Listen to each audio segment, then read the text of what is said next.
Ok, donc bonjour Johan et Jérémy. Vous allez nous raconter votre parcours brièvement et puis quelles sont vos motivations, pourquoi vous en êtes venu à être maraîcher. Donc Johan, peux-tu commencer, Oui. s'il te plaît? Moi j'ai commencé par un bac commercial, voilà, donc ça, c'est quand j'avais 18 ans. Ensuite, sachant pas trop quoi faire, je me suis orienté vers un BTS informatique de gestion. Voilà, à partir de là ça m'a complètement fait vriller parce que bon, c'était pas du tout mon domaine. À partir de là j'ai cherché à trouver quelque chose qui était plus concret pour moi et ce qui était concret pour moi c'était l'agriculture. Donc à partir de là, j'ai pas mal bougé, je suis pas mal parti au centre de la France pour faire un peu de biodynamie, ainsi qu'en Suisse dans une ferme pour faire de la biologie, enfin, un peu d'agriculture biologique. Tu avais envie de te rapprocher de la terre J'ai toujours été proche de la terre et je me suis rendu compte que c'était ce dont j'avais vraiment envie de faire, quoi. Ok, Travailler le sol. merci. Jérémy, peux-tu nous parler de ton parcours? Ouais. Alors moi, j'ai passé, pareil, j'ai fait un bac la même année que Johan, dans le même lycée. Ensuite, pareil, j'ai fait une expérience aussi en gestion qui ne m'a pas plu. J'ai fait 5 ans d'études d'histoire sur Pau. Et du coup, pendant mes années d'études, en fait,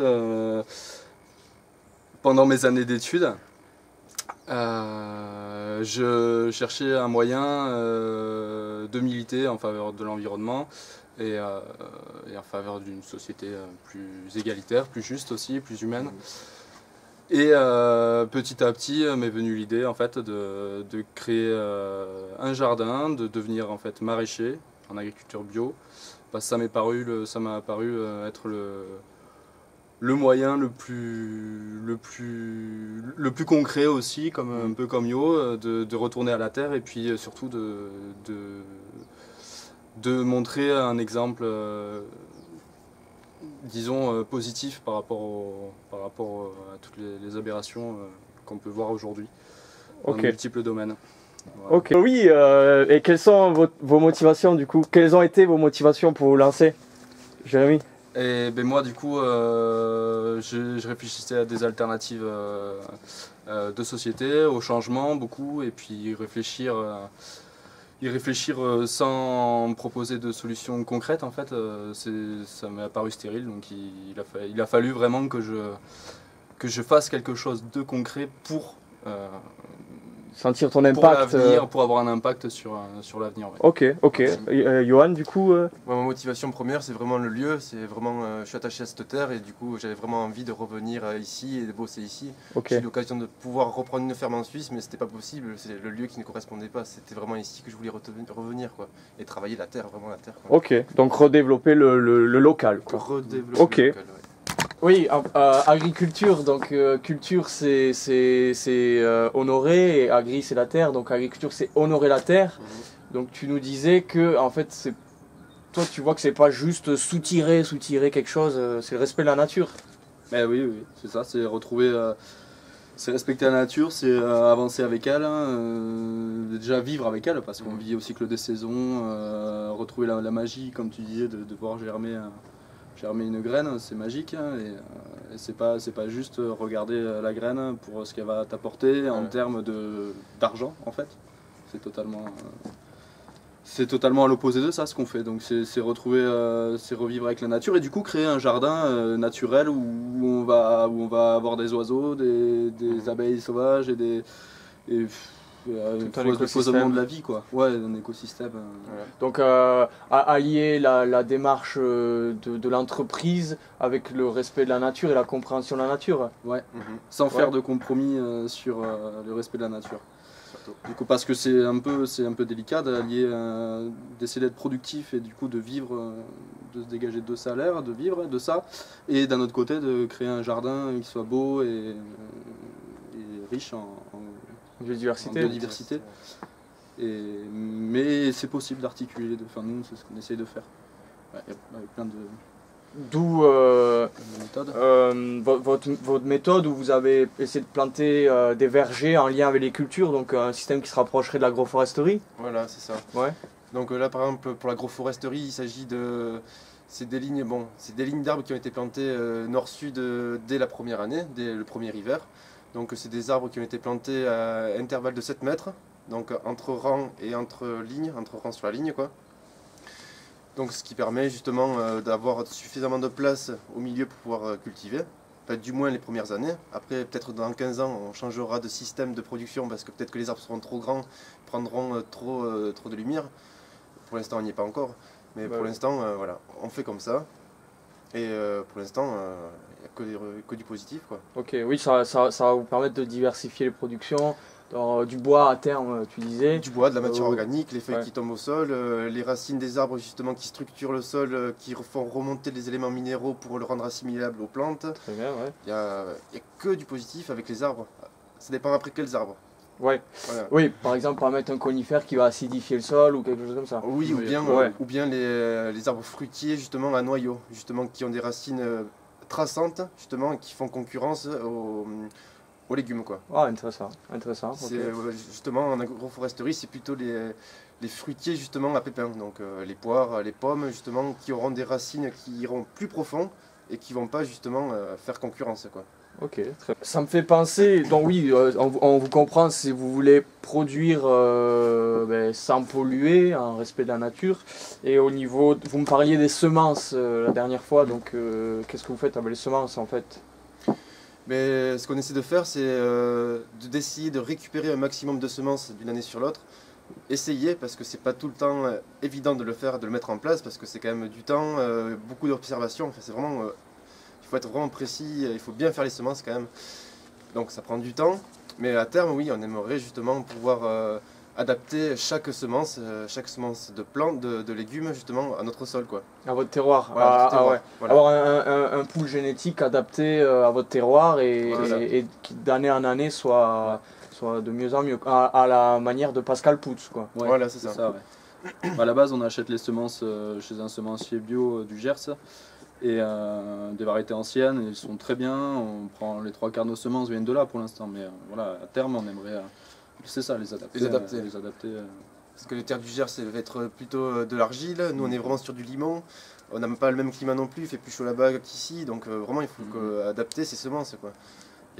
Pour que les plants soient plus vigoureux, moins de maladies, moins de ravageurs quoi.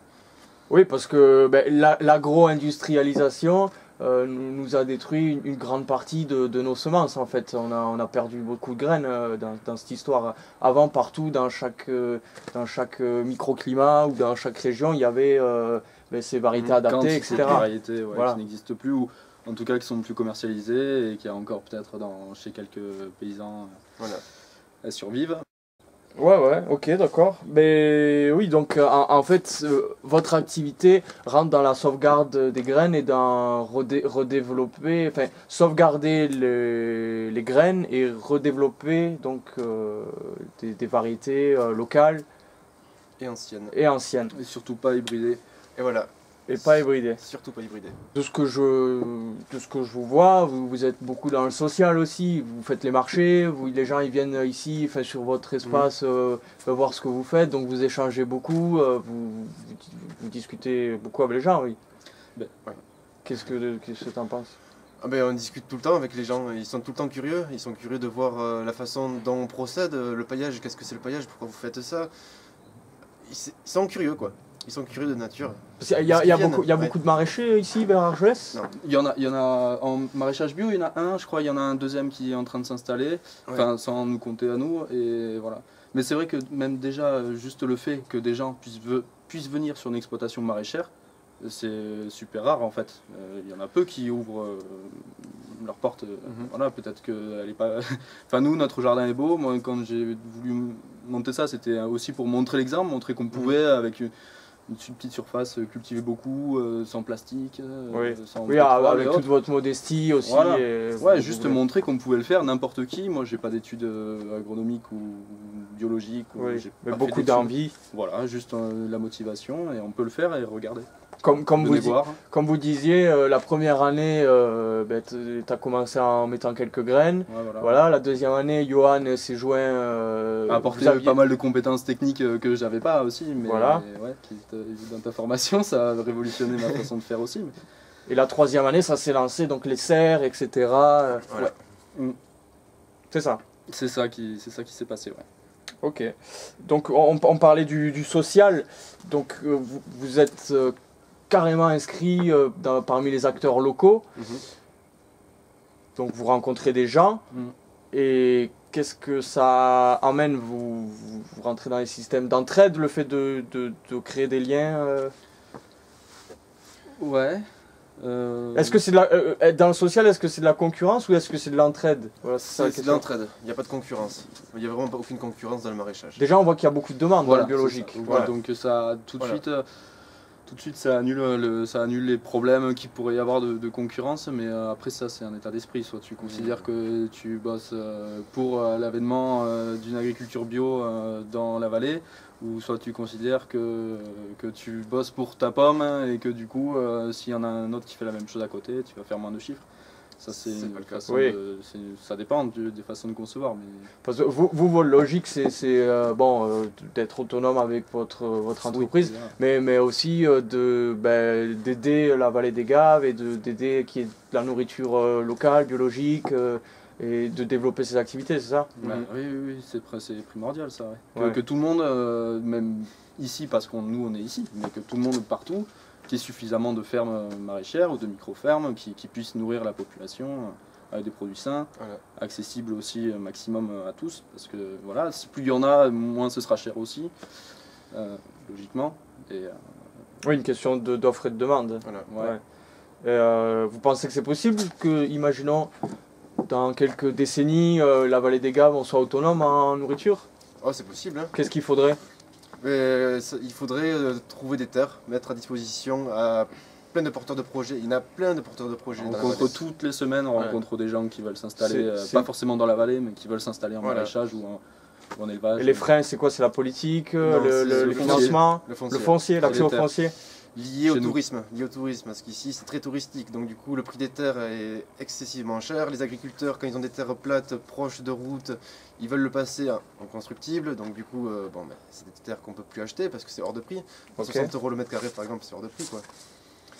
Et vous avez fait face à des difficultés foncières lors de votre première année ou lors de votre Au début, on a démarré, nous on a eu la grande chance que mes parents disposaient d'un grand prêt donc je l'ai dit, de 6 000 ou 7 000, non 6 000, 6 000 mètres carrés, un grand prêt parce que c'était rien pour un prêt, mais pour faire du maraîchage c'est déjà très grand. Pour commencer, mais vous utilisez que 5 000 mètres carrés, c'est ce que réellement, même on a calculé tout à l'heure, plutôt 3-4 000 mètres carrés. Même 3 000, Mais en fait ce prêt est constructible, donc on a eu la chance que mes parents acceptent que je fasse ça et préfèrent me permettre de faire du maraîchage sur cette parcelle plutôt que de le diviser en parcelles, de vendre des lots qui rapporteraient de l'argent. Oui, ils ont pensé en quelque sorte à l'avenir aussi, plutôt vous les donner. La même philosophie que nous aussi sur l'avenir. Et donc là, pour cette parcelle, on a eu de la chance. Après, comme on disait tout à l'heure, il fallait en trouver d'autres des terres. Donc, et là, c'était plus compliqué. Ok.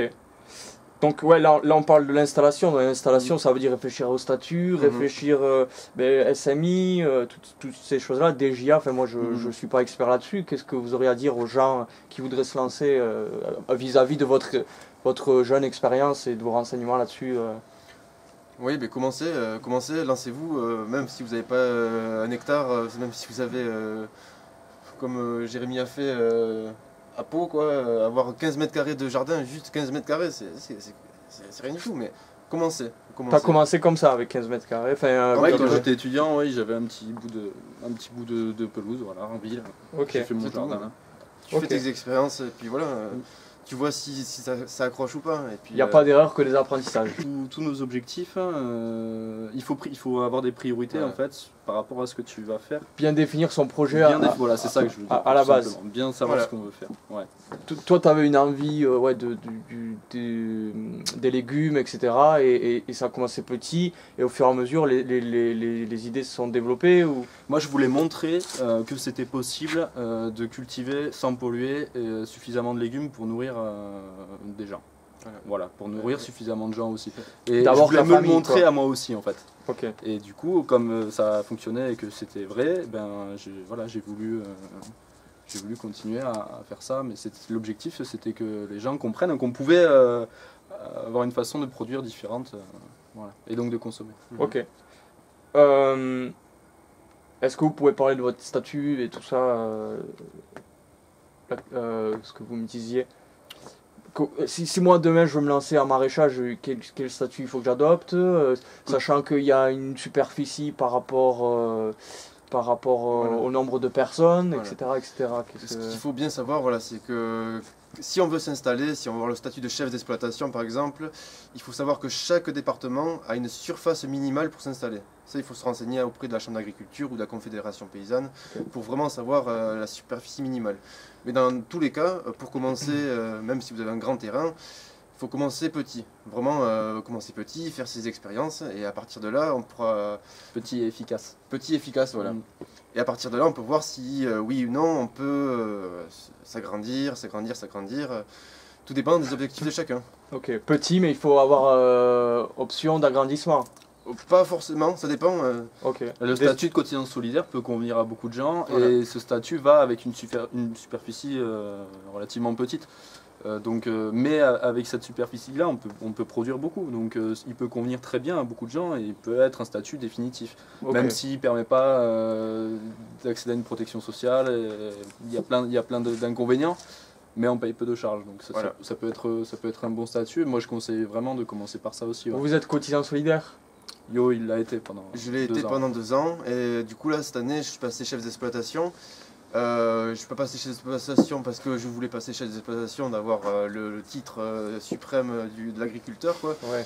Mais juste parce que j'avais envie de toucher une DGA, donc la dotation jeune agriculteur. Donc en haute montagne, dans les Pyrénées par exemple, là j'ai touché 27 000 euros. Enfin, je vais toucher 27 000 euros, ce qui est aussi bon début pour avoir de la trésorerie, pour pouvoir Investir. voilà. Mais ça sous-entend qu'il faut tous les ans redonner de l'argent à l'État, parce qu'on ne donne pas gratuitement 27 000 euros. On paye plus de charges que quand on est cotisant solidaire. Voilà, C'est ça. on paye beaucoup plus de charges. Cotisant solidaire, il faut savoir plus ou moins, on va payer 350-400 euros par an. Et chef d'exploitation, on va payer à terme, au bout des 5 ans d'installation, 3500 euros, minimum. Ok, moi je l'entends, mais je ne suis pas trop familiarisé avec tout ça. Donc il y a combien de statuts possibles en fait? Grand jardin, Ouais, cotisant solidaire, chef d'exploitation. Voilà. ok. Nous, le statut de cotisant solidaire, il nous convenait très bien, mais on ne peut pas être 2 cotisants solidaires sur un même jardin. Parce qu'il est trop petit l'espace. Parce c'est qu'il est ce trop que Il je doit accueillir qu'une personne, quoi. Vous ne pouvez pas en accueillir 2. C'est pour ça aussi, c'était pas seulement pour toucher à des GIA, c'est pour ça aussi Ouais. que tu as fait, enfin voilà, qu'on se dirige vers des statuts de chef d'exploitation, qui est le statut, comme tu disais, suprême, ultime, de l'agriculteur, voilà.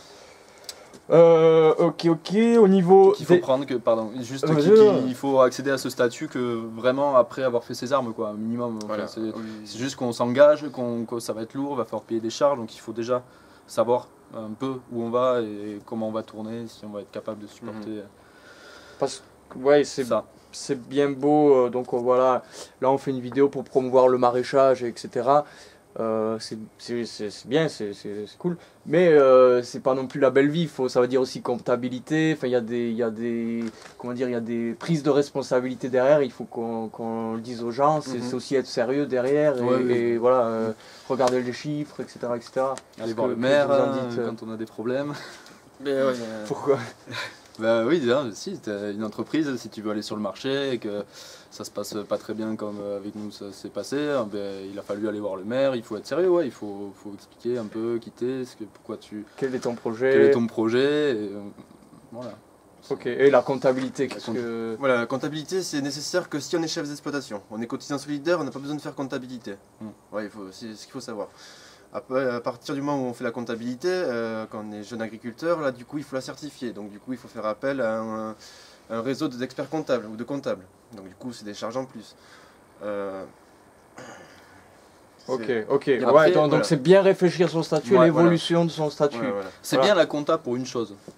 C'est quand il fait froid en hiver et qu'on préfère faire la compta que d'aller travailler la terre. Non, mais après c'est intéressant la compta de savoir où est-ce qu'on en est aussi justement dans son Oui, entreprise oui, aussi. Ça c'est c'est bien intéressant aussi. quand même. Mais bon, c'est un peu la partie, on va dire, ingrate du travail. Ok. Ok. Bon, bien sûr, on pourra en parler pendant des heures, mais l'idée c'est de faire une vidéo courte. En plus, il y a bientôt plus de batterie. Comment vous voyez l'avenir? Parce que vous êtes encore une entreprise jeune. Comment vous voyez votre avenir? Quels sont vos projets futurs? Moi, perso, humainement, je trouve qu'on peut développer plein de choses parce que là, ça fonctionne très bien à deux. Bon, on est amis de longue date, mais on a un fonctionnement, on va dire, qui roule bien. Et du coup, moi, je souhaiterais intégrer d'autres personnes à notre démarche, quoi, à notre activité. Soit des gens qui veulent venir en stage, en visite. On aimerait aussi pouvoir accueillir des journées des ateliers, jardinage, sensibilisation à nos méthodes de production manuelles et autres. Et voilà, et pourquoi pas intégrer d'autres personnes si on s'agrandit dans notre GAEC. Ouais. Vous parliez par exemple d'un projet d'avoir des poules, les cochons noirs de Bigorre, donc développer aussi les produits locaux, le porc noir de Bigorre c'est carrément du local, c'est ça du local, oui. Mais, donc ce que vous voulez faire, tu disais? Voilà, parce que par exemple il y a de la superficie. En plus quoi, donc par exemple j'aurai de la forêt par exemple. Tu vas avoir un nouveau terrain, Je vais avoir un nouveau terrain, voilà, il y aura 4 hectares, okay. Du coup il y aura de la forêt, il y aura de la forêt de chêne, bon c'est pas des endroits où on peut exploiter vraiment, donc autant mettre des animaux aussi et pouvoir diversifier la production aussi quoi. Vous faites ça parce que vous entendez pendant les marchés tout ça qu'il y a de la demande, c'est ça? Vous ne lancez pas à l'aveuglette, vous entendez les gens derrière qui sont demandeurs et que c'est possible, c'est ça?